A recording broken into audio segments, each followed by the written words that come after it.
നരേന്ദ്രമോദിക്ക് അഭിവാദ്യം അർപ്പിച്ചുള്ള ഫ്ലെക്സുകളൊക്കെ ഇവിടെ BJP പ്രവർത്തകർ ഉയർത്തുകയും ഒക്കെ ചെയ്യുന്നുണ്ട്. വലിയ ആവേശമാണ് BJP പ്രവർത്തകർക്കുള്ളത്. അതായത് ഈ ലോക്സഭാ തെരഞ്ഞെടുപ്പ് അടുക്കുന്നു, നരേന്ദ്രമോദി രണ്ടാം തവണയും കേരളത്തിലേക്ക് എത്തുന്നു, റോഡ് ഷോയെ എത്തുന്നു. അതുകൊണ്ട് തന്നെ അത്തരത്തിൽ വലിയ ആവേശം BJP പ്രവർത്തകർക്കിടയിലുണ്ട്. കുട്ടികളടക്കം ഇവിടെ എത്തുകയും നരേന്ദ്രമോദിക്ക് കാണാനായി ഇവിടെ എത്തുകയൊക്കെ ചെയ്യുന്നുണ്ട്. മോനെ, പ്രധാനമന്ത്രിയെ കാണാനായി എത്തിയതാണ്? കണ്ടിട്ടേ പോകുന്നുള്ളൂ. ഒരുപാട് നേരമായോ നിൽക്കാൻ തുടങ്ങിയിട്ട്? വന്നതേ ഉള്ളൂ.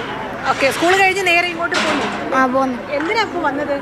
പ്രധാനമന്ത്രിയെ കാണോ? എവിടെന്നാ? ഞങ്ങൾ വരുന്ന വൈപ്പി, പുതുവൈപ്പ്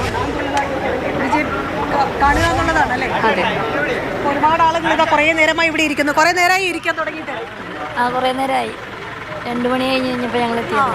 വലിയ ആവേശത്തിലാണ് നിങ്ങൾ? BJP പ്രവർത്തകരാണ്? ആണ്. കണ്ടിട്ടേ പോകുള്ളൂ. തൃശ്ശൂർ പോയിട്ട് ഞങ്ങൾക്ക് ആദ്യം കുറച്ച് അകലെ നിന്നേ കാണാൻ പറ്റുള്ളൂ, അടുത്ത് കാണാൻ പറ്റിയില്ല. ഇപ്പം അടുത്ത് കാണാൻ പറ്റുമല്ലോ. തൃശ്ശൂർ പോയിരുന്നോ? പോയിരുന്നു. അപ്പോൾ വീണ്ടും കൊച്ചിയിൽ നിന്ന് കുറച്ചുകൂടി അടുത്ത് കാണാനാണ് എത്തിയത്? അതെ. അതുകൊണ്ട് മുമ്പിൽ തന്നെ ഇരുന്നതാണ്.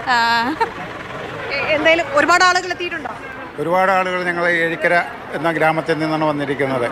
സാധാരണക്കാരൻ്റെ പാർട്ടി എന്ന് പറയുന്നത് ഇന്ന് BJP ആണ്. അതായത് സവർണൻ്റെ പാർട്ടിയായിട്ടാണ് ഇവിടുത്തെ കോൺഗ്രസും കമ്മ്യൂണിസ്റ്റും മാറിക്കൊണ്ടിരിക്കുന്നത്.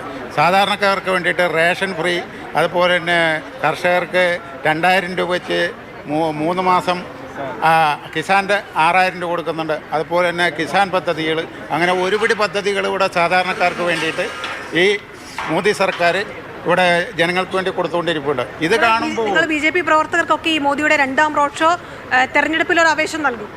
തെരഞ്ഞെടുപ്പിൽ ഇത് ഭയങ്കര ആവേശം ഉണ്ടായിക്കൊണ്ടിരിക്കുന്നു. അതെ, അതന്നെയാണല്ലേ എല്ലാവരും? അതെ, തീർച്ചയായിട്ടും അങ്ങനെയാണ്. എവിടെ നിന്ന് വരികയാണ്? ഞാൻ സ്കൂളിൽ വർക്ക് ചെയ്യണേണ്. വർക്ക് കഴിഞ്ഞിട്ട് വന്നേക്കണേണ് മന്ത്രിനെ കാണാനായിട്ട്.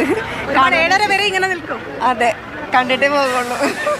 എന്തായാലും ഏതാണ്ട് BJP പ്രതീക്ഷിക്കുന്നത് 50,000-ത്തിലധികം BJP പ്രവർത്തകർ ഈ റോഡ് ഷോയിൽ പങ്കെടുക്കാനായി ഇവിടെ എത്തുമെന്നുള്ളതാണ്. ശരി, റിയയാണ് വിവരങ്ങൾ നൽകിയത്. റിയ നിന്ന പോയിന്റ് ലോ കോളേജ് ജംഗ്ഷനായിരുന്നു. അവിടെ നിന്നുള്ള വിവരങ്ങളാണ് പങ്കുവച്ചത്. ഇനി നാവികസേന വിമാനത്താവളത്തിൽ നിന്നും ഇറങ്ങിക്കഴിഞ്ഞാൽ കടന്നു പോകുന്ന ആദ്യ പോയിന്റ് വെണ്ടുരുത്തി പാലത്തിന്റെ ഭാഗത്തു നിന്നും ഇപ്പോൾ